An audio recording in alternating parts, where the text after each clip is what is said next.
प्रस्तुत करता है स्मार्ट सिटी मुरादाबाद। अच्छा,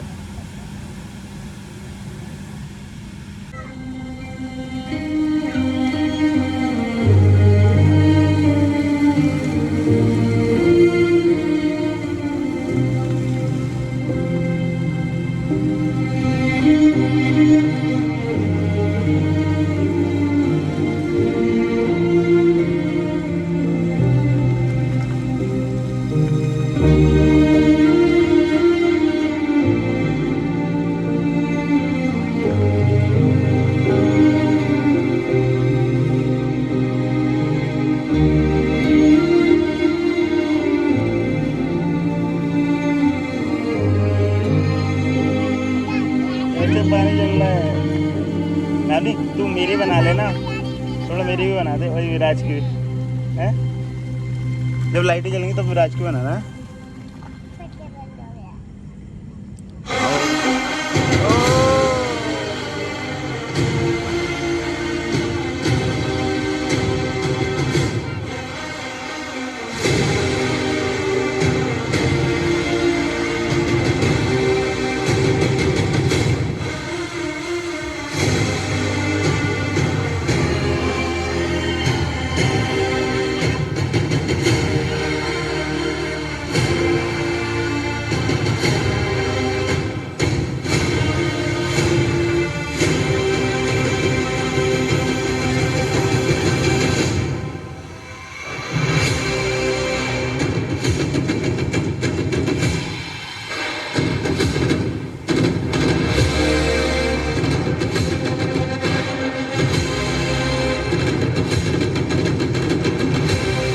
साउंड के हिसाब से चल रहा है, बिल्कुल जैसा साउंड है वैसे ही वेव उड़ रही है ना।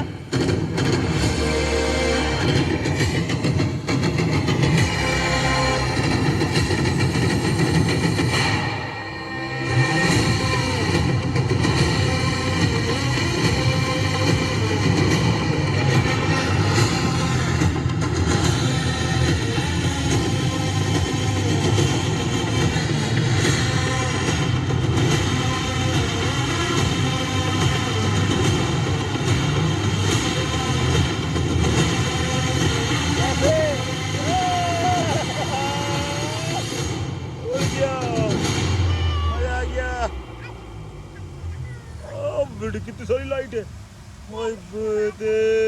रंग बिरंगी लाइटें। अब आएगा कुछ नया, अब देख, अब शुरू होगी कल की अवतार की कहानी।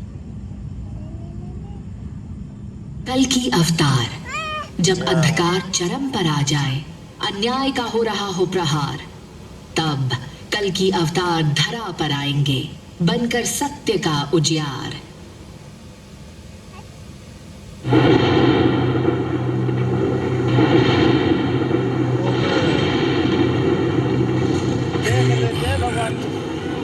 जब जब धर्म की हानि और अधर्म की वृद्धि होती है, तब तब मैं अपने आप को प्रकट करता हूं। साधुओं की रक्षा, दुर्जनों के विनाश और धर्म की स्थापना के लिए मैं युग युग में अवतार लेता हूं।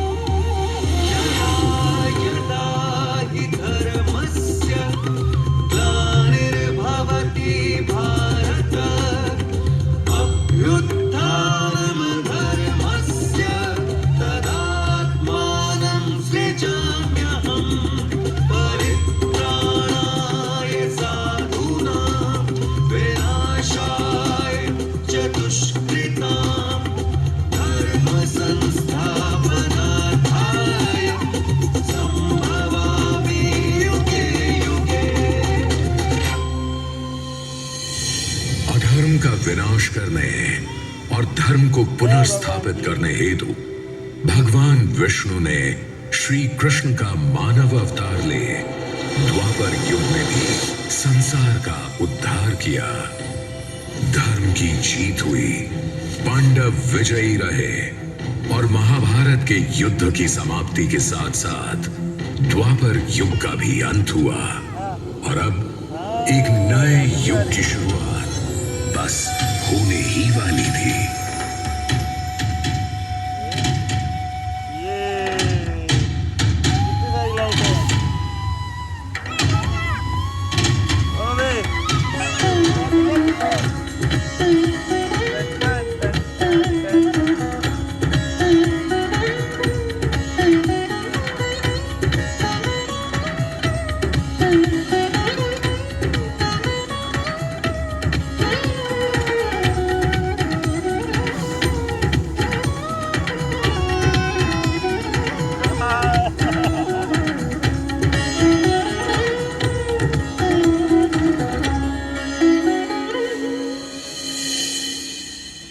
इस नए युग के आगमन के समय महान धनुर्धारी अर्जुन के पौत्र और अभिमन्यु के पुत्र राजा परीक्षित का शासन था।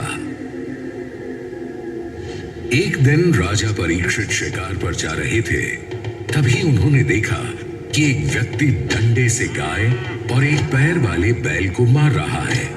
यह देख वे क्रोधित हो उसके समीप पहुंचे। हे अधर्मी, हे पापी, तुम इन जानवरों पर अत्याचार क्यों कर रहे हो? तुम जो भी हो, तुम्हें इस दुष्कर्म का दंड अवश्य ही मिलेगा। नहीं नहीं, मुझे क्षमा करें राजन, मुझे क्षमा करें, मुझे दंड ना दें। मैं अपने कृत्य पर शर्मिंदा हूँ। तुम्हारे जैसे अत्याचारी व्यक्ति के लिए हमारे राज्य में कोई भी स्थान नहीं है। अगर तुम जीना चाहते हो तो हमारे राज्य से कहीं दूर चले जाओ, नहीं तो मैं तुम्हें मृत्यु दंड दूंगा। हे राजन, मैं भला यहाँ से कैसे जा सकता हूँ? मैं तो स्वयं भगवान ब्रह्मा के नियमों से बंधा हुआ हूँ। वैसे भी आपका शासन तो पूरी धरती पर है, तो आप ही मुझे बताएं कि मैं कहाँ जाऊं? यह सब सुन राजा परीक्षित को शंका होने लगी कि जिस व्यक्ति से वे बात कर रहे हैं वह कोई साधारण मनुष्य नहीं, बल्कि कोई माया है। साथ ही साथ वह एक पैर वाला बैल धर्म का प्रतीक है और गाय के रूप में धरती मां है। तत्क्षण ही उन्हें ज्ञात हुआ यह साधारण सा दिखने वाला मनुष्य और कोई नहीं बल्कि कली यानी कलयुग है और उन्हें इस कलयुग को किसी भी तरीके से रोकना होगा। तुम्हारा प्रश्न भी उत्तम है कि तुम कहां जाओ। मैं तुम्हें 4 स्थानों में वास करने की अनुमति देता हूं। तुम इसी क्षण से जुआ घर, बूचड़खाने, मदिरालय एवं वेश्या घरों में वास करोगे। लगता है महाराज को मेरी वास्तविकता का ज्ञात हो चुका है। मुझे कुछ और ही युक्ति लगानी होगी। महाराज, भला ये कैसे संभव हो सकता है? आप तो स्वयं धर्म के ज्ञानी हैं। आपके राज्य में तो ये 4 स्थान हैं ही नहीं, ये तो सारे हीन स्थान हैं। महाराज, कृपा कर मुझे आप एक उपयुक्त स्थान तो दे जहां मैं वास कर सकूं। तुम्हारा तर्क भी उचित है। मैं तुम्हें इन 4 स्थानों के अलावा स्वर्ण धातु में वास करने की अनुमति भी देता हूं। आप बड़े ही कृपालु हैं महाराज, आप धन्य हैं। राजा परीक्षित कली की ये चाल समझ न पाए, क्योंकि वह शायद क्षण भर के लिए ये भूल गए थे कि उनके माथे पर सजा मुकुट भी स्वर्ण से ही निर्मित है। बस फिर क्या था, कली अपनी माया से राजा परीक्षित के मुकुट पर जा बैठा।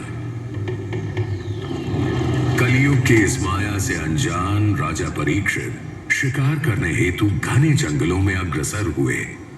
कुछ समय पश्चात जब राजा को प्यास लगी, तब वह पास ही ऋषि शमीक के आश्रम जा पहुंचे और जल के लिए उन्हें आवाज लगाई। प्रणाम ऋषिवर, ऋषिवर, ऋषिवर। ऋषि शमीक उस समय ध्यान में लीन थे एवं उन्होंने मौन व्रत भी धारण किया हुआ था। इसीलिए उन्होंने राजा परीक्षित को कोई उत्तर नहीं दिया। बस उसी क्षण मुकुट पर बैठे कलयुग ने अपना असर दिखाया और राजा परीक्षित को लगने लगा कि ऋषि शमीक ने उन्हें अनदेखा कर उनका अपमान किया है। राजा परीक्षित ने क्रोध में आकर ऋषि शमीक के गले में एक मरा हुआ सांप डाल दिया। तदुपरांत नदी से स्नान कर लौट रहे ऋषि शमीक के पुत्र श्रृंगी ने जब ये देखा तो उन्होंने राजा परीक्षित को उनके इस दुस्साहस के लिए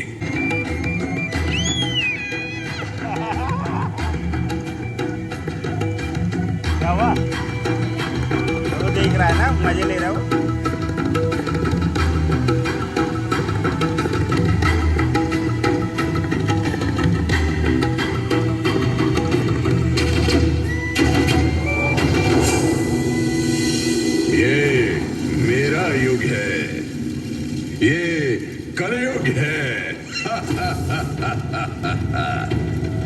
मेरे इस युग में धर्म, सत्य, दया, सहनशीलता, आयु एवं शारीरिक बल, ये सभी दिन प्रतिदिन क्षीण होते चले जाएंगे।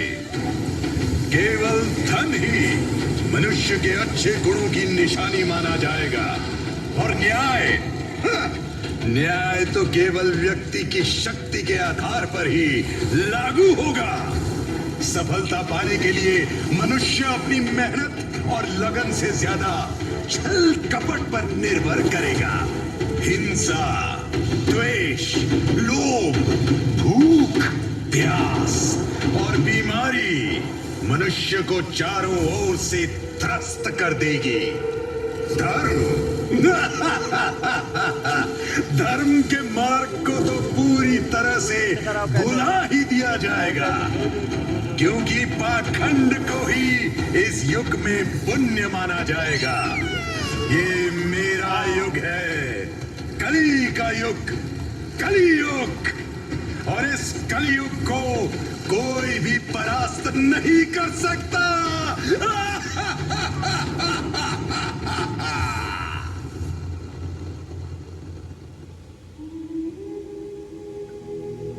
जहां अधर्म है वहां धर्म भी होगा, जहां असत्य है जहां कली है वहां कल की भी होगा।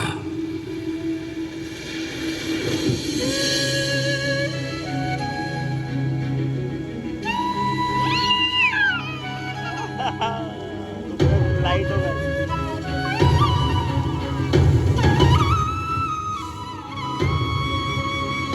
संभल ग्रामे च भविष्यति विष्णु यशसः सुते कल्कि करनाम्ना जगत्स्थाता धर्मपालो महाबलः।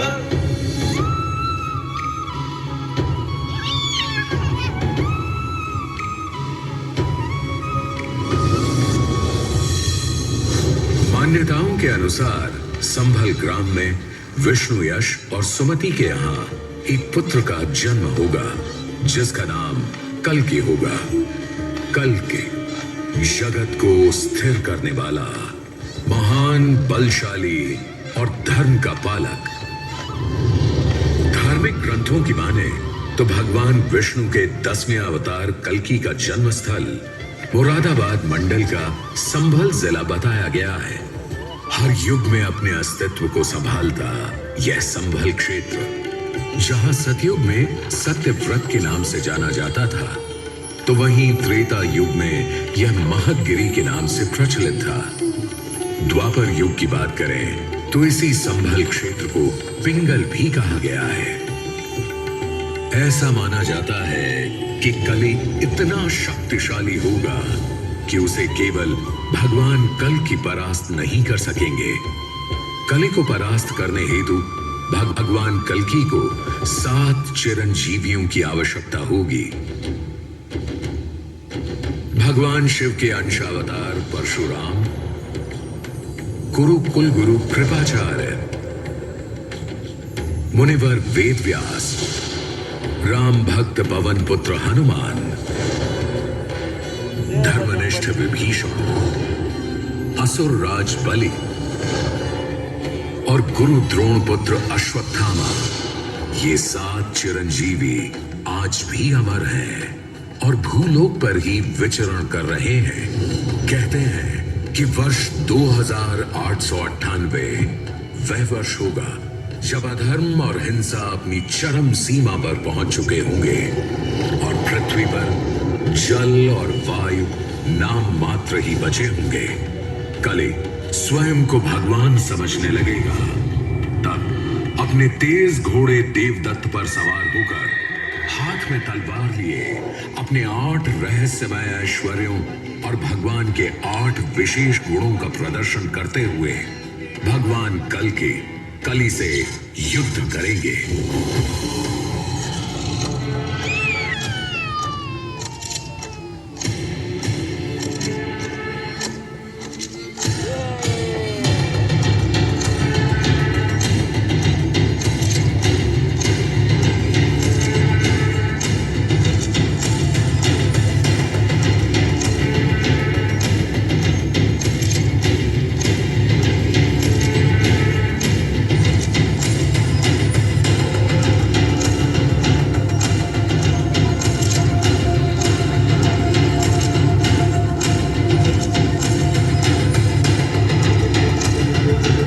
आके ऊपर ऊपर बैठो।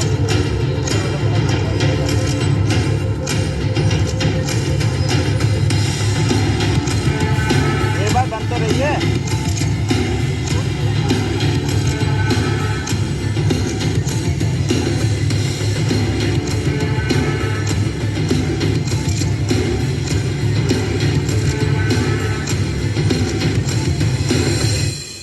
भविष्य कुछ यूं है कि भीषण युद्ध हुआ और भगवान कल की विजयी हुए।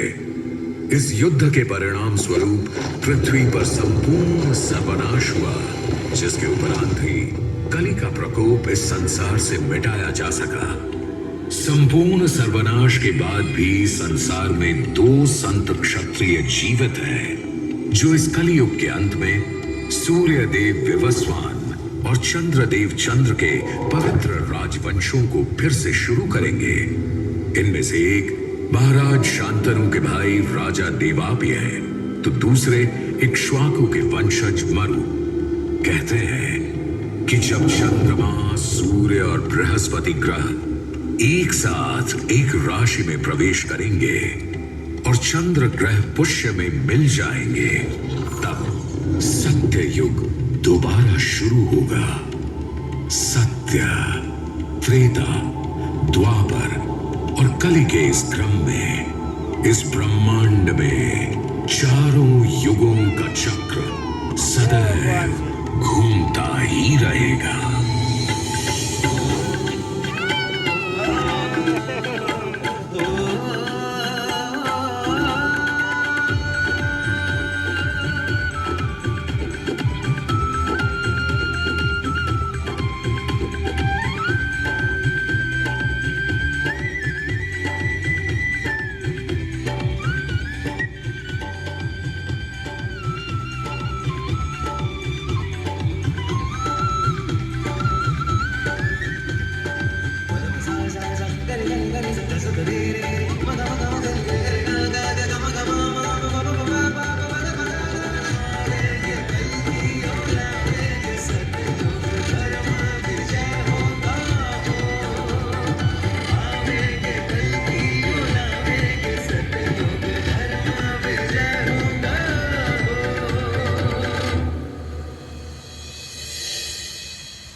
धन्यवाद।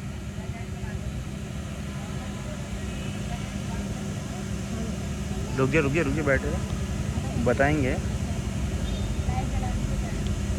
हाँ, एक ही चलाते हैं।